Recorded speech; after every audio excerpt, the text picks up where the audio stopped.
হিমালয়ের পাদদেশে বারাণসীর মাঝে কিছু কথা। আপনারা দেখছেন চলার পথে অরুণ কুমারের সাথে প্রকৃতি, পরিবেশ, পর্যটন, আধ্যাত্মিকতা, সংস্কৃতি বিষয়ক তথ্যমূলক ধারাবাহিক চলার পথে অরুণ কুমারের সাথে। নমস্কার, আমি অরুণ কুমার। চলতে চলতে আমরা পৌঁছে গিয়েছিলাম দুর্গাপুরের। পেয়ে গেলাম আমরা স্বামী উমানন্দকে, সন্ন্যাসী, যিনি কাশী থেকে বিলং করেন। সেখানে কিছু গুরুত্বপূর্ণ কথা ওনার সাথে আলাপচারিতায় উঠে এলো, সেগুলো আপনারা আমাদের সঙ্গে থাকুন। আমার সঙ্গেই তিনি রয়েছেন, স্বামী উমানন্দ। আমরা তার কথা শুনবো।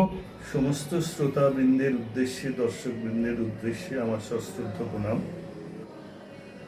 আমরা বিশেষত যারা বাঙালি, তারা ছোটবেলা থেকেই দাদু, দিদিমা, ঠাকুরদা, ঠাকুরমার মুখে শুনে আসছি কাশী বৃন্দাবনের কথা। মা অন্নপূর্ণার সোনার কাশী, বাবা বিশ্বনাথের বারাণসী।